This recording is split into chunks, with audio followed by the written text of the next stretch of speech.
احمدہ ونصلی علی رسولہ الکریم۔ ہماری یہ کتاب اکمال الشیم، جو کہ ترجمہ ہے اس کتاب کا جو حضرت عطا اللہ اسکندری رحمۃ اللہ علیہ نے تصوف کی کچھ باتوں کے بارے میں لکھی تھی، اور اس کے اندر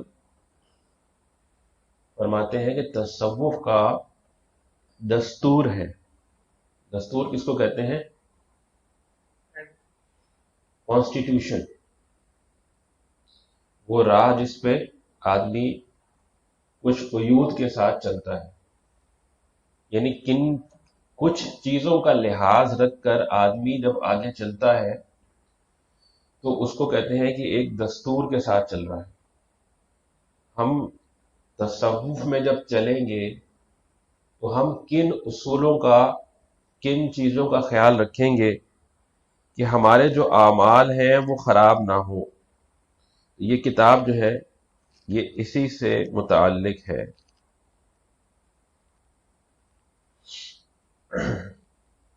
کل ہم نے یہ بات پڑھی تھی کہ انسان جو ہے اسے جب کوئی عمل کرتا ہے تو اللہ تبارک و تعالیٰ کی طرف سے ایک بدلہ جو ہے وہ تو اسٹور کر لیا جاتا ہے، محفوظ کر لیا جاتا ہے آخرت کے لیے۔ اس کی جزا اس کو آخرت میں ملے گی، اور وہ جو جزا ہے اس دنیا میں اس کا حساب نہیں لگایا جا سکتا کہ اس کی جزا ہے کتنی، کیونکہ یہ جو آنکھ ہے یہ اس حالت کو نہیں دیکھ سکتی جسے ہم بہشت کہتے ہیں۔ یہ آنکھ اسے دیکھ ہی نہیں سکتی، یہ ذہن اس کو سوچ نہیں سکتے۔ ہاں، اس کی کچھ جو ہے جھلکیاں جو ہیں وہ اللہ کے نبی صلی اللہ علیہ وسلم نے ہمیں بتائی ہیں۔ وہ کیا ہے کہ جب ایک دفعہ بندہ سبحان اللہ کہتا ہے تو اس کا اجر کتنا ہے کہ وہاں جنت میں اس آدمی کے لیے، اس شخص کے لیے ایک درخت لگا دیا جاتا ہے، اور وہ جو درخت ہے اس کا سایہ کتنا بڑا ہے کہ وہ اگر ایک شخص، آپ صلی اللہ علیہ وسلم کی حدیث مبارکہ کا مفہوم ہے کہ عربی نسل کے گھوڑے پر دوڑتا رہے تو 70 سال تک جہاں تک وہ دوڑتا رہے گا وہاں تک اس درخت کا جو ہے وہ سایہ ہوگا۔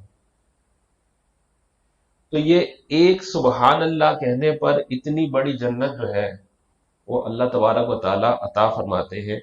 یہ ایک اندازہ بتایا ہے، یہ ایک اندازہ ہے، یہ نہیں ہے کہ 70 سال کی دوڑ جہاں پر ختم ہوئی تو وہاں پر وہ درخت کا سایہ بھی ختم ہوا، جنت لمٹ ہو گئی۔ جنت جو ملے گی وہ اتنی ہے کہ ہم سوچ نہیں سکتے، کیونکہ ہمارے ذہن جو ہے وہ دنیا کا کمپیریزن چاہتے ہیں کہ ہمیں یہ سمجھایا جائے کہ بھائی وہ دیوار کتنی لمبی ہے، ہاتھی کتنا بڑا تھا، بھائی وہ ہاتھی جو تھا وہ بہت بڑا تھا، بھائی کتنا بڑا تھا، بھائی 4 گاڑیوں کے ایک دوسرے کے اوپر رکھ دو تو اتنا بڑا تھا۔ تو ہم لوگ سمجھنا چاہتے ہیں ان چیزوں سے جن کا ہمیں آلریڈی مشاہدہ ہوتا ہے، جن کو ہم پہلے جانتے ہوتے ہیں۔ تو وہ جو جنت ہے وہ کیا ہوگی، وہ ہمارے ذہن جو ہے اس کا گمان نہیں کر سکتے۔ سورہ رحمان جو ہے اس کے اندر جو جنت کی باتیں بتائی گئی ہیں، اگر اس کو پڑھنے جائے تو وہ صرف جھلکیاں دکھائی گئی ہیں۔ شروع میں جو ہائی لائٹس لکھی جاتی ہیں، یہ ہائی لائٹس ہیں، یہ وہ جھلکیاں ہیں کہ یہ ہوگا، اور جب آؤ گے تو پتہ نہیں ہر لمحے یہ سہولت ملے گی یا ہر روز یہ سہولت ملے گی یا آپ کتنی دفعہ دن میں یہ سہولت ملا کرے گی۔ یہ جو پھل ہے، پھل تو مل گئے تو پھل اب کیا دوبارہ نہیں ملیں گے؟ تو پھل دوبارہ ملیں گے، جب جی چاہے گا وہ پھل جو ہے وہ ویسے ہی مل جائیں گے۔ جس چیز کا انسان کا جی چاہے گا انسان کو وہاں مل جائے گی۔ انسان ایک تو اس عمل کے بدلے کا وہاں انتظار کرے گا، لیکن اللہ تبارک و تعالیٰ کی شان جو ہے وہ اتنی بڑی ہے کہ اس نے ہم سے جو نقد اعمال لیے ہیں، جو اس کی ہی توفیق ہے، اسی کی دی ہوئی توفیق ہے، ان نقد اعمال کے بدلے میں وہ ہمیں کچھ اور بھی دیتا ہے۔ ایک تو یہ ہے نا کہ آپ کسی اسٹور پہ جاتے ہیں، کسی دکان پہ جاتے ہیں، بھائی یہ فلاں چیز نے 100 روپے کی، آپ نے 100 روپے دی، اس نے وہ چیز آپ کو دے دی، یہ تو ہو گیا سودا۔ رب کے ہاں یہ سودے بازی تو نہیں ہے نا۔ رب کے ہاں تو 100 روپے کی چیز لینے جاؤ تو وہ پہلے 100 روپے کی چیز تو مل ہی جائے گی جو کہ ہماری وہاں اسٹور ہو رہی ہے، لیکن ایک اور چیز وہ عطا فرماتا ہے، وہ بھر کے عطا فرماتا ہے۔ اور وہ رب کیا عطا فرماتا ہے ہمیں؟ وہ ان عبادتوں کے اندر سرور عطا فرماتے ہیں، ان کے اندر لذات عطا فرماتے ہیں، اپنا دھیان اور اپنا قرب عطا فرماتے ہیں، اپنی طرف کشش عطا فرماتے ہیں۔ یہ وہ کشش ہوتی ہے جو ایک عام شخص کو جو ہے وہ ولی اللہ کے درجے تک پہنچا دیتی ہے۔ یہ وہ کشش ہوتی ہے کہ جس کی طرف اگر لو لگ جائے تو آدمی جو ہے وہ آسمانوں کا سفر کرتا ہے، وہ آسمانوں کا سفر کرتا ہے۔ یہ جو آج کل ہمارا ہاضمہ خراب ہوا ہے کہ کتب غوث ابدال اور یہ سب کیا ہوتا ہے، یہ ہم ہضم نہیں کر پاتے نا۔ کتب کیا ہوتا ہے، غوث کیا ہوتا ہے، ابدال کیا ہوتا ہے، تو ہم تو کہتے ہیں یہ پتہ نہیں، آپ لوگوں نے بنا دی ہیں ٹرمز، اپنے بزرگوں کو جو ہے بس یہ آپ لوگوں نے ان کے جو ہے وصال کے بعد آپ لوگوں نے ان کی بڑائی بیان کرنے کے لیے، اپنی بات پکی کرنے کے لیے آپ لوگوں نے یہ ٹرمز بنا دیے۔ ٹھیک ہے جی، ہم یہ ٹرمز ہم نے بنا دیے، الزام ہمیں قبول ہے، لیکن بات تو تب ہوگی نا کہ جب آپ بھی اسی پول کے اندر آ کر اور ہمیں بتائیں گے کہ ہاں پانی ٹھنڈا نہیں ہے۔ آپ آئیں تو صحیح اس پول کے اندر، اس حمام میں آپ بھی تو آئیں۔ فیصلہ تو جب ہوگا آپ باہر کھڑے ہو کے کہہ رہے ہیں جی پانی ٹھنڈا ہے اور پانی گرم ہے اور آپ لوگ بس ایسے ہی چیخ رہے ہیں۔ آپ بھی اسی پول میں آئیں، اسی حمام کے اندر آئیں، کریں نا ذرا اللہ کا ذکر۔ نہیں ملے وہ اللہ کے ذکر کی لذت تو پھر جو ہے ہم غلط ہیں۔ اللہ کا ذکر کر کے تو دیکھیں، یہ اللہ والوں کی نقل جو ہے یہ کر کے تو دیکھیں۔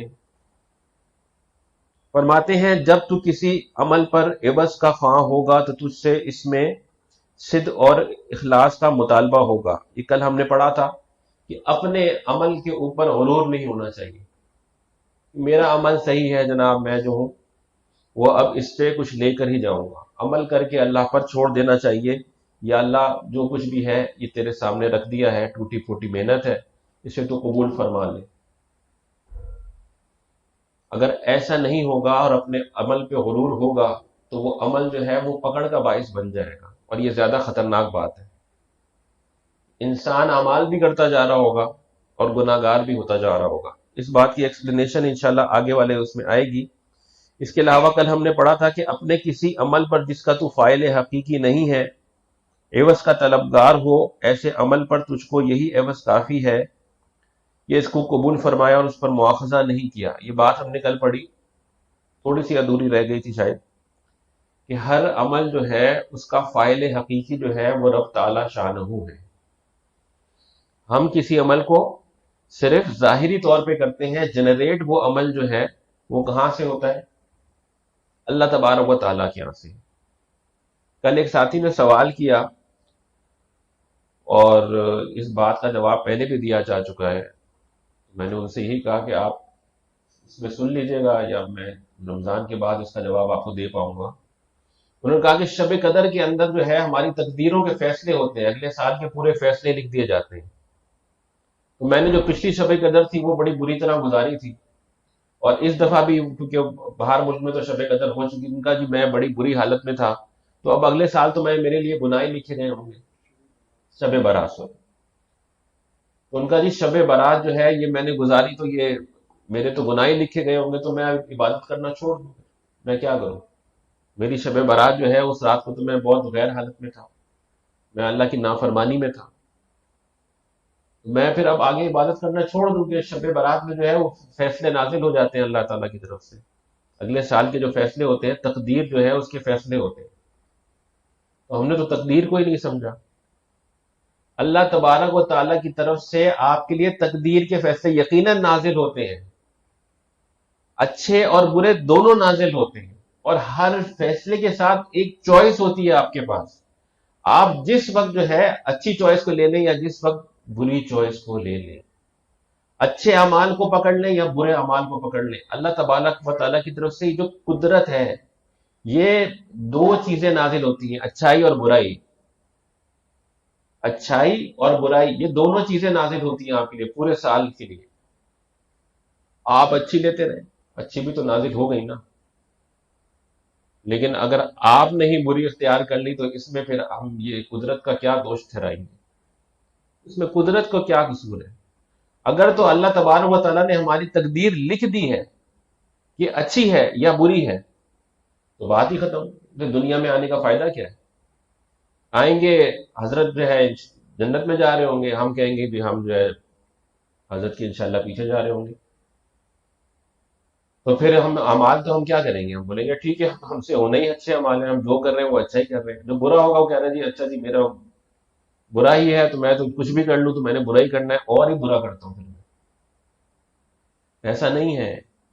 اعمال نازل ہوتے ہیں، فیصلے ہوتے ہیں، اچھائی کا بھی نازل ہو رہا ہے، برائی کا بھی نازل ہو رہا ہے، دونوں چیزیں آ رہی ہیں.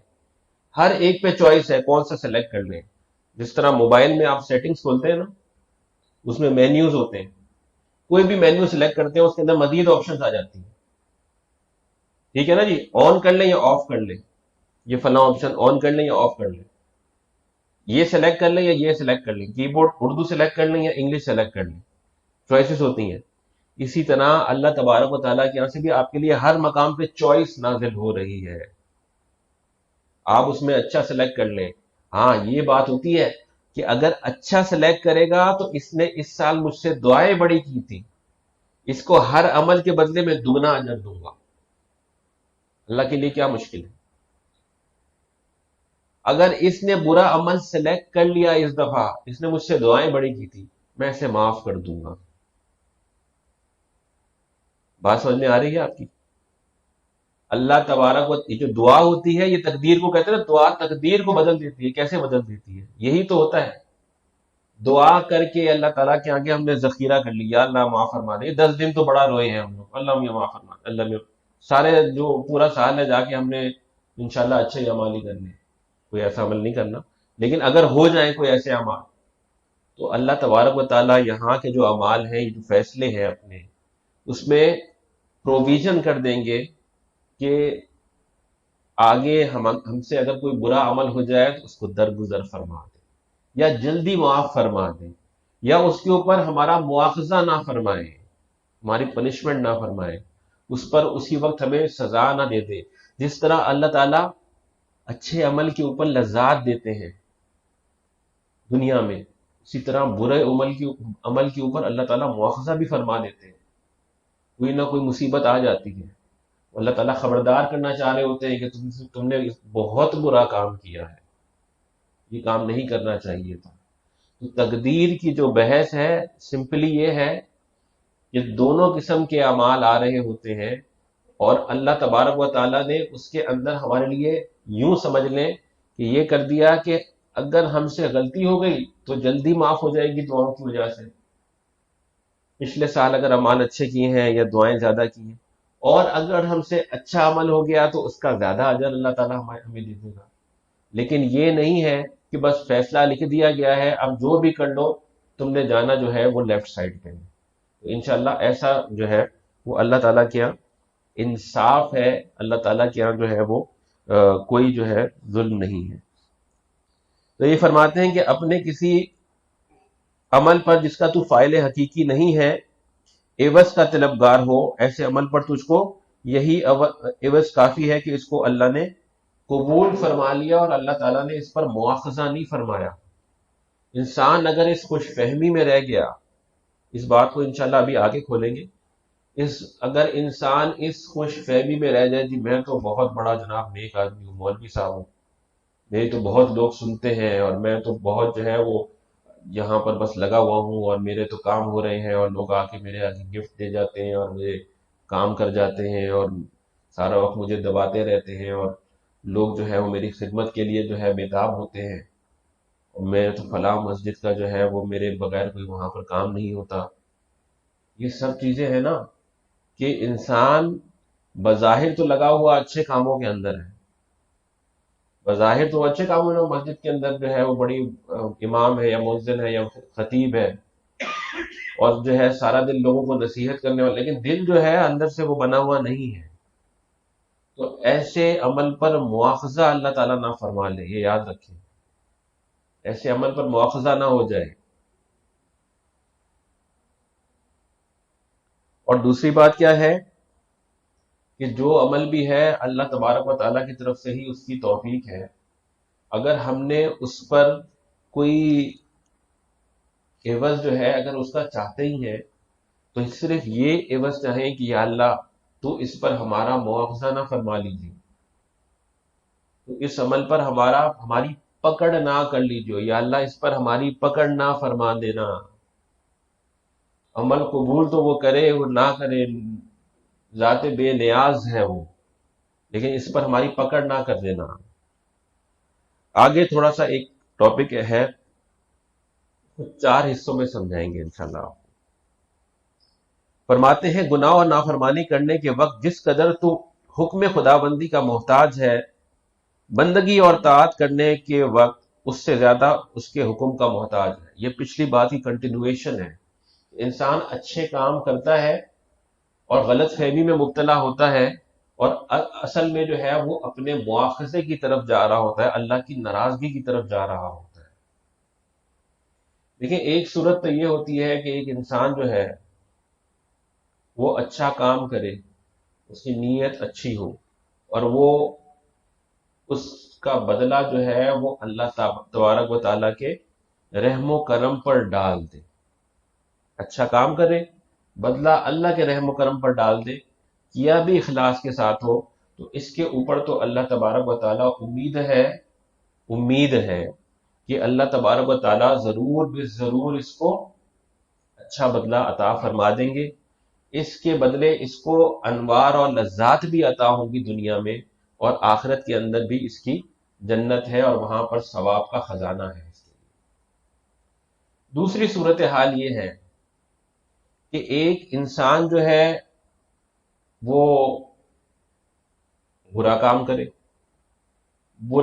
کرے اور شرمندہ بھی نہ ہو، اور اللہ تبارک و تعالیٰ سے معافی بھی نہ مانگے، تو ایسے انسان کے لیے یہ ورس کے سیناریو ہے۔ ایسے انسان کے لیے کیا ہے کہ دنیا کے اندر بھی برائی ہے، دنیا کے اندر بھی مواخذہ ہے یا مواخذے کا خطرہ ہے، اور اس کے لیے جو ہے وہ واپس پلٹنے کا رستہ بھی مشکل ہے، نیکی والی زندگی کی طرف آنے کا رستہ بھی مشکل ہے۔ گناہوں پر کم سے کم جو ہے وہ ندامت ہونی چاہیے، کم سے کم اگر انسان برے کاموں میں پڑا ہوا ہے تو کم سے کم برے کام کو برا جانے، برے کام کو برا جانے، اپنے عمل کو برا جانے، تب کم سے کم واپسی کا رستہ ہوتا ہے نیکی والی زندگی کی طرف۔ برا کام کر کے اور اس پر فخر کرے، یہ واپسی کا رستہ بہت مشکل ہوتا ہے، یہ پھر کسی اللہ والے کی دعا لگی تو انسان واپس آ سکتا ہے، خود سے انسان اس چیز سے واپس آتے ہوئے نہیں دیکھا۔ اب ان کے برعکس ایک صورتحال دیکھ لیتے ہیں، جو 2 صورتحال ہے نا، کہ ایک اچھا کرنے والا ہے، ایک برا کرنے والا ہے۔ اچھا کرنے والا اللہ کے جو ہے وہ قریب پہنچ جائے گا، اللہ سے بدلے لے لے گا دنیا میں بھی آخرت میں بھی، اور جو برا کرنے والا ہے وہ دنیا میں بھی برا دیکھے گا اور آخرت میں بھی برا دیکھے گا۔ یہ دونوں جو حضرات جو ہم نے پہلے ڈیفائن کیے، یہ اللہ کے حکم کے یعنی کہ اللہ کے حکم کے یہ منتظر ہے، اللہ کے حکم کے محتاج ہیں، کہ اللہ تعالی ہم ان سے امید کرتے ہیں کہ اچھے والے کو اچھا ملے گا، اور ہم یہ بات جو ہے یہ ہماری انڈرسٹینڈنگ ہے کہ کیونکہ برا کیا اور توبہ بھی نہیں کی تو اس کو برا ملے گا۔ تو یہ دونوں اللہ کے حکم کے محتاج ہے۔ اللہ کا حکم کا محتاج ہونا یہاں دراصل جو ہے نا وہ میانہ روی سے مصنف نے کام لیا ہے۔ اللہ کے حکم سے مراد یہ ہے کہ اللہ تعالیٰ کی ناراضگی، اللہ تعالیٰ کی ناراضگی، غیظ و غضب، یہ دونوں جو ہے یہ اللہ کے غیظ و غضب کے ہونے یا نہ ہونے کے محتاج ہے۔ جو اچھا کام کر گیا وہ بھی محتاج ہے کہ اس پر یہ غیظ و غضب اللہ کا نہ آئے، اللہ تعالیٰ کہے کہ نہیں یہ کام تو نے جو کیا یہ صحیح کیا ہی نہیں ہے۔ اس کے اندر یہ خرابی تھی جو ہمیں نہ معلوم، اللہ تعالیٰ کو تو سب معلوم ہے، اور جو برا تھا اس کے اوپر اللہ تعالیٰ اس کو کہیں کہ نہیں یہ کام تو اس نے غلط کیا تھا، لیکن اس کے اندر یہ کسر باقی تھی کہ یہ کسی موقع پر اس کام سے شرمندہ تھا، اس کے لیے معافی کا اعلان کر دیں۔ یہ دونوں اللہ تعالیٰ کے حکم کے محتاج ہیں، ثواب اور گناہ کرنے کے بعد بھی۔ ایک صورتحال اس کے برعکس ہے، وہ یہ ہے کہ جو ایک آدمی اچھے اعمال کر رہا ہوتا ہے، نیک عمل کر رہا ہوتا ہے، لیکن نیت صحیح نہیں ہوتی، اپنے عمل کو قدر کی نگاہ سے دیکھ رہا ہوتا ہے، میں نے تو آج نیا سوٹ پہن کر تازہ وضو کے ساتھ، غسل تازہ وضو کے ساتھ نیا سوٹ پہن کر، وہ بھی سفید والا، اور اس کے اوپر بہترین قسم کی ٹوپی یا امامہ لگا کر، خوشبو لگا کر مسجد میں جا کر میں نے آج نماز پڑھی ہے، اور وہ بغلے جھانک رہا ہوتا ہے اپنی کہ مجھے آس پاس کون دیکھ رہا ہے، اور میرا عمل جو ہے کیسا مقبول ہے کہ لوگ جو ہے وہ مجھے کندھوں پر کیوں نہیں اٹھا رہے۔ تو ایسا شخص جو ہے یہ نیک عمل کر رہا ہے، سارے ٹک باکسز اس نے جو ہے ٹک کیے ہیں، گھر سے نکلا ہے نماز پڑھنے، پہلے غسل کیا، اچھی طرح وضو کیا، نئے کپڑے پہنے، خوشبو لگائی، مسجد کی طرف گیا، نماز پڑھی، سارے ٹک باکسز بالکل صحیح ہے، فقہی طور پہ بالکل صحیح ہے، لیکن عملی طور پہ اور باطنی طور پہ اس کا کیا ہے کہ جو عمل ہے وہ اس کا مردود ہے۔ اس پر اللہ تبارک و تعالی کا اگر حکم نازل ہو جائے تو اس پر اس کا مواخذہ ہو سکتا ہے۔ اپنے عمل کو قدر کی نگاہ سے نہیں دیکھنا۔ پھر وہی بات آ جاتی ہے کہ دیکھنا کس کو ہے؟ رب تعالی شانہ کے کرم کو دیکھنا ہے، اس کے فضل کو دیکھنا ہے، اپنے عمل کو نہیں دیکھنا کہ میں نے کیا عمل کیا ہے۔ میں سے ہی تو نکلیں گے، میں ہی تو نکالنی ہے، میں، میرا، مجھے، یہی تو نکالنی ہے کہ انسان جو ہے جب اس سے نکل جائے گا کہ مجھے یہ توفیق ہوئی ہے، یہ بھی نہیں بولنا چاہیے، مجھے یہ توفیق ہوئی ہے، میرے اوپر بڑا شکر ہوا ہے۔ بھائی اپنے آپ سے نکل جاؤ، اپنے آپ سے نکل جاؤ۔ تو ایک شخص ہے وہ اچھائی بھی کر رہا ہے، لیکن اپنے عمل کو جو ہے وہ قدر کی نظر سے دیکھ رہا ہے کہ میرا عمل جو ہے سالڈ کام کیا ہے میں نے آج۔ وہ شخص جو ہے وہ انتظار کرے کہ اللہ تعالیٰ اس کو معاف کر دے، ورنہ جو حکم خدا بندی ہے اس کا وہ اب محتاج ہو گیا ہے۔ یہ زیادہ فکر کی بات ہے، کیونکہ اگر وہ اچھا ظاہراً اچھا کام کر رہا تھا، وہ اس پر لگا رہے گا، وہ اس دھوکے میں لگا رہے گا کہ میں یہ تو کام کر رہا ہوں، میں تو یہ کام کر رہا ہوں روزانہ اور اچھا کام ہے۔ یہ دھوکہ ہے، جان نے اس کی دھوکہ، کہہ رہے ہیں مصنف کی یہ زیادہ دھوکے والی بات ہے کہ طاعت کرنے وقت اس سے زیادہ اس کے حکم کا تو حاجت مند ہے، یعنی اس اللہ تعالیٰ کی جو معاف کر دینے والی یا غضب والی صفت ہے اس کے تو زیادہ حاجت مند ہے کہ تیرا کہیں ایسا نہ ہو کہ اچھے کام کرنے پر جو ہے تیرا مواخذہ بھی ہو جائے، تیرا نقصان بھی ہو جائے، اور دنیا میں تو کنفیوژن میں پڑا رہے کہ میں تو اچھا ہی کر رہا تھا، میں تو بہت بڑا جناب نیک آدمی تھا، مجھ پہ تو بہت لوگ جو ہے آخر بات سنتے تھے میری۔ تو یہ غلط فہمی میں ہوتا ہے، لیکن اس سے ایک کم نقصان والا ہے، اور وہ کون شخص ہے؟ جس سے گناہ ہو گیا ہے۔ اب دیکھیں رب کریم کتنا ہے، اللہ تبارک و تعالیٰ کی جو ہے وہ رحم بھی تو دیکھیں، اس کی صفت کریمی بھی تو دیکھیں، صرف جو ہے اس کے ہاں عادل اور انصاف نہیں ہے نا، اس کے ہاں تو معافی اور درگزر بھی ہے۔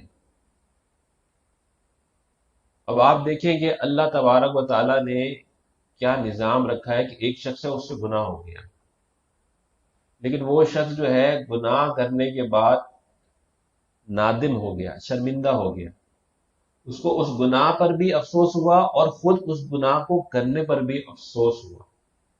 اللہ کے حبیب صلی اللہ علیہ وسلم فرماتے ہیں الندم توبہ، یہ جو ندامت ہے یہ بندے کی اللہ کے آگے توبہ ہے۔ تو اللہ تعالیٰ اس بندے کے نادم ہونے پر اپنے حکم کو جو ہے وہ اس کے لیے درگزر والا فرما دیتے ہیں۔ بندہ جو گناہگار ہوتا ہے اور نادم ہوتا ہے، ابھی اس نے اللہ تبارک تعالیٰ سے توبہ نہیں کی ہے، اس نے اپنے عمل کو صرف یہ جانا ہے کہ یا اللہ مجھ سے یہ جو عمل ہوا ہے یہ صحیح نہیں کیا میں نے، آج میری والدہ نے مجھے بلایا تھا اور میں نے ان کی آواز پہ جواب نہیں دیا، میں نے صحیح نہیں کیا۔ اللہ تبارک و تعالیٰ اس کو آگے گناہوں سے بھی معاف فرما، اس کے گناہ کو معاف فرما دیں گے، اس کو توبہ کی توفیق عطا فرما دیں گے، اور آئندہ اس کے بدلے اس کو اچھا عمل عطا فرما دیں گے۔ تو متکبر اور مغرور اور اپنے جسے کہتے ہیں نا سیلفش، نیکی کے دکھاوے کے عمل کرنے سے بہتر ہے کہ انسان جو ہے برائی میں پڑھ کر اللہ کے آگے نادم ہو جائے، اللہ کے آگے نادم ہو جائے۔ یہ جو گناہ کرنے والا تھا، دیکھیں تو اس کو زیادہ بینیفٹ ہوا، اس کو اللہ کی توبہ بھی نصیب ہوئی۔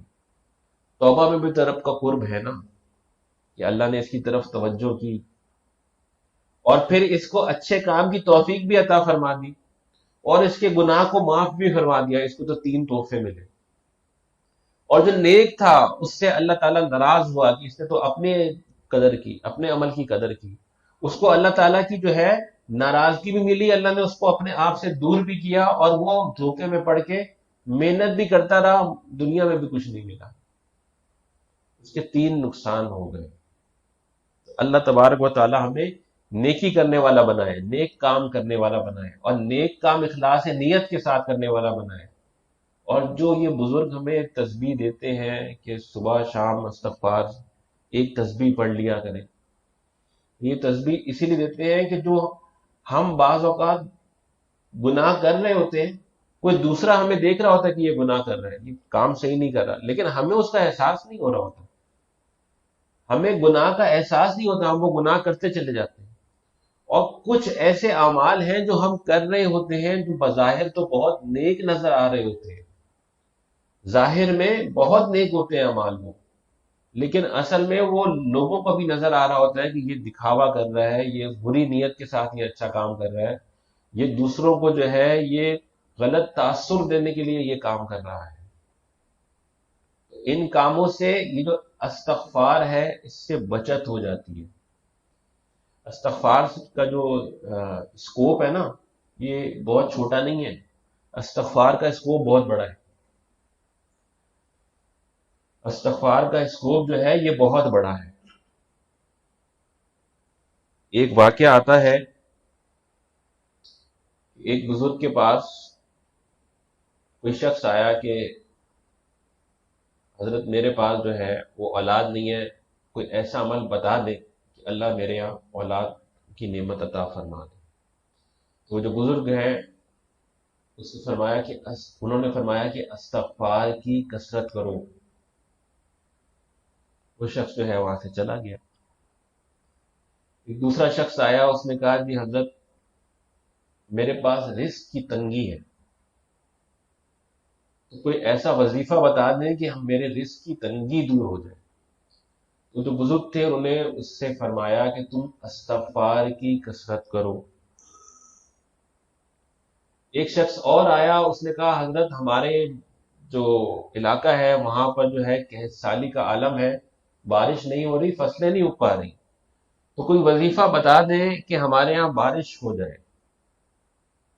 بزرگ جو بیٹھے ہوئے تھے انہوں نے فرمایا کہ استغفار کی کثرت کرو۔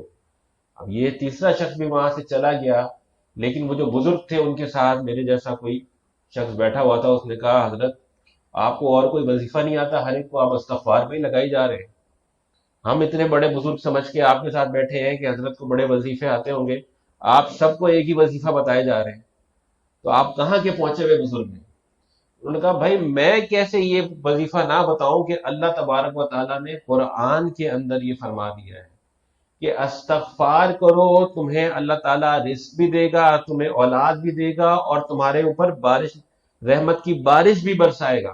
تو جب قرآن میں اللہ تبارک و تعالیٰ یہ وظیفہ بتا رہے ہیں ان سب چیزوں کے لیے، تو میں اس کے برخلاف کوئی چیز کیسے بتا سکتا ہوں؟ تو یہ جو استغفار ہے یہ اس کا اسکوپ بہت ہے، ان لمیٹڈ اسکوپ ہے، ہر مصیبت سے نکلنے کی دوا ہے، راستہ ہے، ہر مصیبت سے نکلنے کا راستہ ہے اس کے اندر۔ یہ ہم تو معمولی کرے یار، وہ پہلا سبق تھا یار اس کے اندر، اور سبق تو تھا وہ مراقبے کا، پہلا سبق جو ہے وہ تو مراقبہ قلب کے اوپر تھا. وہ تسبیح جو ہے، اور بھائی تسبیح اگر آخری سبق پہ بھی انسان پہنچ جائے تسبیح کرتا رہے، یہ استغفار جو ہے یہ تو ضرور کرتا رہے. فضائل اعمال میں غالباً آتا ہے نا کہ اللہ کے نبی صلی اللہ علیہ وسلم فرماتے تھے کہ میں ان سے روایت ہے کہ میں روزانہ 70 مرتبہ استغفار کرتا ہوں. تو وہ یہ نہیں 70 مرتبہ، عرب میں جو یہ فگر آف اسپیچ ہے، 70 مرتبہ کا مطلب بیش بہا، بہت زیادہ، کہ میں بھی دن میں بہت دفعہ استغفار کرتا ہوں. کہتے ہیں نا وہ 70 ماؤں سے اللہ تبارک و تعالیٰ زیادہ محبت کرتا ہے. 70 ماؤں کا مطلب 70 ہو جائے گا تو وہ فگر لمیٹڈ نہیں ہے. یہ عرب کے اندر جو ہے 70 سے مراد ہوتی ہے کہ یہ بیش بہا بتا. جیسے ہم کہتے ہیں یار تجھے 100 دفعہ منع کیا ہے، ارے آپ نے تو 15 دفعہ منع کیا مجھے، 100 دفعہ تو منع نہیں کیا. ارے 100 کا مطلب ہے میں تجھے کتنی دفعہ منع کر چکا ہوں، تجھے کتنی دفعہ بتا چکا ہوں، تو وہ تو باز نہیں آتا، 100 دفعہ تو وہی کام کر کے آتا ہے. تو یہ عرب کے اندر ہم 100 کہتے ہیں، وہ 70 کہتے ہیں. 100 ماؤں سے بھی زیادہ محبت کرنے والا ہے. اللہ تعالیٰ کے نبی صلی اللہ علیہ وسلم فرماتے ہیں میں بھی دن میں 70 مرتبہ استغفار کرتا ہوں. یعنی کہ استغفار کرتا ہوں، کتنا کرتا ہوں یہ کسی کو نہیں پتا. تو استغفار کرنے والے بنے.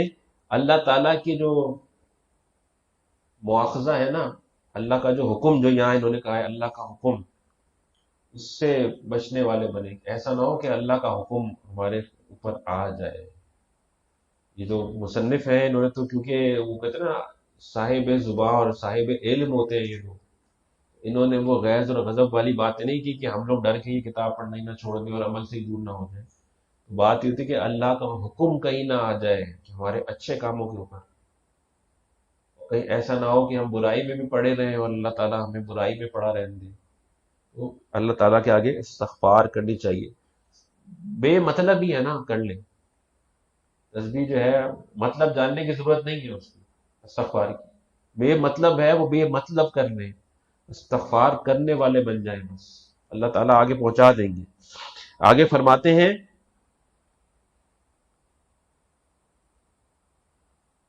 بسا اوقات غامض اور دقیق ریا ایسی جگہ سے داخل ہوتی ہے جس جگہ تجھ کو لوگ نہ دیکھتے ہوں. اب یہاں سے ریا کے بارے میں گفتگو شروع ہو رہی ہے. یہ وہ چیز ہے، ریا جو ہے یہ وہ چیز ہے جو بڑے سے بڑے عمل کو، جو بہت ہی اخلاص کے ساتھ بھی شروع کیا گیا ہو، اس کو مٹی میں ملا دیتی ہے. نہ صرف مٹی میں ملا دیتی ہے، وہ عمل بھی ضائع ہو جاتا ہے، حالانکہ شروع اخلاص کے ساتھ کیا گیا ہوتا ہے. عمل بھی ضائع ہو جاتا ہے اور اللہ کی ناراضگی بھی مول لے لیتا ہے بندہ اس سے. یہ ریا ایسی بیماری ہے. ریا یعنی دکھاوا، کوئی عمل اس لیے کرنا کہ لوگ اس کو دیکھ کر میرے بارے میں اچھا سوچیں یا میرے بارے میں اچھا گمان کریں، مجھے کوئی فائدہ پہنچا دیں. ایک بزرگ حضرت با یزید بستامی رحمت اللہ علیہ، ان کا یہ واقعہ آتا ہے. یہ جو بزرگوں کے واقعات ہوتے ہیں اور ان کے ساتھ جو ایسی چیزیں ہوتی ہیں یہ اس لیے ہوتی ہیں کہ اللہ اپنے نیکوں سے یہ کام کروا کے ہم جیسے گناہگاروں کی اصلاح کر دیتے ہیں. ہم جیسے گناہگاروں کی اس سے اصلاح ہو جاتی ہے. وہ فرماتے ہیں کہ ایک دفعہ میں قرآن پاک کی تلاوت کر رہا تھا تو ایک شخص آیا اور قریب آ کے بیٹھ گیا مسجد میں. میں نے اس نیت سے کہ یہ قرآن سنے گا تو اس کے اوپر اللہ تعالیٰ کی جو ہے وہ برکتیں اور رحمتیں متوجہ ہوں گی تو اس کو اور دھیان مل جائے گا. میں نے اس کو سنانے کے لیے قرآن جو ہے وہ تھوڑا تیز آواز میں پڑھا اور تھوڑا زیادہ پڑھا. نیت کیا تھی؟ نیت نیک تھی. عمل کیا تھا؟ قرآن پاک کی تلاوت. کہہ رہے رات کو خواب میں جو ہے مجھے دکھایا گیا کہ میرے اعمال جو ہیں وہ تولے جا رہے ہیں، میرے اعمال تولے جا رہے ہیں. کہہ رہے میں دیکھ رہا ہوں کہ جو میں نے قرآن پڑھا تھا وہ بھر بھر کے جو ہے وہ رکھا جا رہا ہے ترازو کے اندر، بھر بھر کے رکھا جا رہا ہے، ترازو نیچے ہوتا جا رہا ہے. لیکن کہہ رہے ہیں جب میں ان آیات پر آیا یا اس صورت پہ آیا جو میں نے اس بندے کے لیے، اس بندے کی بھلائی کے لیے تیز پڑی تھی، تو وہ فرشتے نے اٹھا کے جو ہے نا سائڈ پہ رکھ دی. تو میں نے کہا کہ میں جا کے اس کے پاس پہنچا کہ بھائی یہ میں نے صورت تو پڑھی ہے، یہ تو میں نے زیادہ نیت کے ساتھ پڑھی ہے، یہ اٹھا کے سائڈ پہ رکھ دی گئی ہے. تو فرشتے نے کہا ہاں یہ تم نے اللہ کے لیے نہیں پڑھی، یہاں وہی اعمال تلے جا رہے ہیں جو تم نے اللہ کے لیے کیے ہیں. یہاں وہی اعمال تولے جا رہے ہیں جو تم نے اللہ کے لیے کیے ہیں. تو یہ بتایا جا رہا ہے کہ عمل اللہ کے لیے ہی ہوگا. ذرا سے بھی اس میں اگر دکھاوا آ گیا تو وہ عمل جو ہے اس کی ویلیو وہاں میزان میں نہیں ہوگی، وہ پھر اس کا کوئی وزن نہیں رہ جائے گا. تو یہ بتا رہے ہیں مصنف کہ بسا اوقات ریا جو ہے وہ ایسی جگہ سے آ جاتی ہے، یعنی دکھاوا عمل کے اندر ایسی جگہ سے آ جاتا ہے کہ جہاں ہمیں عبادت کرتا ہوا کوئی دیکھ بھی نہیں رہا ہوتا. انسان جو ہے ایک تو یہ ہے نا کہ میں یہاں باہر اگر نفل پڑھنا شروع کر دوں تو یہ اب دوپہر کو جو ہے قیلولے کا وقت ہے، سب آرام کریں گے اور میں نفل شروع کر دوں، اور جو بھی آ کے مجھے دیکھے کہیں کہ دیکھو یار سب سوئے پڑے تھے اور مولوی صاحب جو ہے یہ تو کھڑے ہوئے تھے نوافل میں، اللہ کو راضی کرنے کی ضد لگا کے کھڑے ہوئے تھے، تو کتنی بڑی بات ہوگی اس نیت سے میں نفل شروع کر دوں. تو خیر یہ تو سب باتیں آپ کو بھی پتہ ہے کہ ایسی عبادت جو ہے ایسی نیت کے ساتھ وہ قبول نہیں ہوگی. کتنا سمپل ہے یہ. الحمدللہ یہ بزرگوں کی صحبت میں بیٹھ بیٹھ کے کم سے کم ہمیں یہ اندازہ ہو گیا ہے کہ اگر ہم دکھانے کے لیے کسی کو عبادت کریں گے تو اس کا ثواب نہیں ہوگا. یہ ہمیں پتہ ہے، یہ ان مجالس پہ بیٹھ کے ہمیں فائدہ ہو گیا ہے. لیکن کہیں ہم اکیلے عبادت کر رہے ہوتے ہیں، راتوں کو بیٹھ کے مراقبے کر رہے ہوتے ہیں، نوافل ادا کر رہے ہوتے ہیں، کوئی نہیں دکھ رہا ہوتا ہمیں، نہ کسی کو پتا ہوتا ہے کہ ہم نے وہ عبادت کی ہے، پھر بھی اس میں ریاکاری آ جاتی ہے، پھر بھی اس میں دکھاوا آ جاتا ہے. وہ کیسے؟ کہ بندہ جب صبح نکلتا ہے تو پھر وہ ادھر ادھر دیکھ رہا ہوتا ہے کہ آج میں نے بڑی عبادت کی ہے، لوگ میری طرف عزت والی نظر سے دیکھ رہے ہیں کہ نہیں دیکھ رہے. وہ جو عبادت کی ہوتی ہے وہ اکیلے کی ہوتی ہے، اس میں ریا کا کوئی عنصر ظاہری طور پہ نہیں ہوتا، لیکن وہ خیال اس کو یہی آ رہا ہوتا ہے کہ میں نے بڑی عبادت کی ہے، میرے چہرے کے اوپر نور نظر آ رہا ہے کہ نہیں آ رہا، میرے جو ماتھے ہے اس پہ جو نشان ہے نماز کا وہ نظر آ رہا ہے لوگوں کے نہیں آ رہا، نوٹس کر رہے ہیں وہ لوگ کہ نہیں نوٹس کر رہے ہیں. کہاں سے ریا داخل ہو جاتی ہے؟ تو یہ جو ریا ہے یہ بڑا خطرناک مرض ہے، یہ بہت خطرناک مرض ہے، اس سے بچنا بہت ضروری ہے. یہ جو ہے نا نیک اعمال کو کھا جاتا ہے. تو کہتے ہیں ایک تو ہوتی ہے جیسے دیمک جو ہے وہ چاٹ جاتی ہے، ہلکے ہلکے کر کے چاٹ جاتی ہے، یہ ایسے ضائع کرتے ہیں اعمال کو، پل بھر میں اعمال ضائع ہو جاتے ہیں. اللہ تبارک و تعالیٰ کے یہاں بندہ جو ہے وہ بالکل بے توقیر ہو جاتا ہے. نیک سے نیک آدمی جو ہے اس کی اللہ تعالیٰ کے یہاں کوئی عزت نہیں رہے، کوئی دعا قبول نہیں ہوتی ایسے آدمی. دکھاوا کرے، اللہ تعالیٰ کہتے ہیں دکھانا کرنی میرے لیے تھی، دکھا دنیا والے کو رہا ہے، تو سجدہ بھی ان کو جا کے کر لے. جھک میرے آگے رہا ہے، دکھا اس کو رہا ہے تو اسی کے آگے جا کے جھک جا. یہ اللہ کو اتنا ناپسند ہے عمل. اللہ تعالیٰ کہہ رہے ہیں تم مجھے دکھاوا کر رہا ہے کہ تم میرے آگے جھک رہے ہے، جھک تو ان لوگوں کے آگے رہا ہے جن کو تو دکھانا چاہ رہا ہے. تو یہ انشاءاللہ ہمارا اگلا جو موضوع ہے وہ اس ریا کی بیماری کے بارے میں ہے. انشاءاللہ کل اس پر بات ہوگی. اللہ تبارک و تعالی ایسے اعمال سے ہمیں محفوظ فرمائے جو ضائع ہونے والے ہوں یا جن پر ہمارا مواخذہ ہونے کا خطرہ ہو، اور ایسی بیماریوں سے بھی بچائے جو ہمارے اچھے اعمال کو بھی کھا جاتی ہیں. وآخر دعوانا ان الحمدللہ رب العالمین. الحمدللہ رب العالمین والصلاة والسلام علی اشرف الانبیاء والمرسلین سیدنا مولانا محمد وآلہ واصحابہ اجمعین. ربنا ظلمنا انفسنا وان لم تغفر لنا وترحمنا لنكونن من الخاسرین. ربنا آتنا فی الدنیا حسنۃ وفی الآخرۃ حسنۃ وقنا عذاب النار. ربنا هب لنا من ازواجنا وذرياتنا قرة اعين واجعلنا للمتقين اماما رب ارحمهما كما ربياني صغيرا رب اغفر لي ولوالدي وللمؤمنين يوم يقوم الحساب رب اغفر وارحم وانت خير الراحمين ربنا لا تزغ قلوبنا بعد إذ هديتنا وهب لنا من لدنك رحمة انك انت الوهاب صلى الله تعالى على حبيبه سيدنا محمد وآله وصحبه اجمعين آمين برحمتك يا ارحم الراحمين.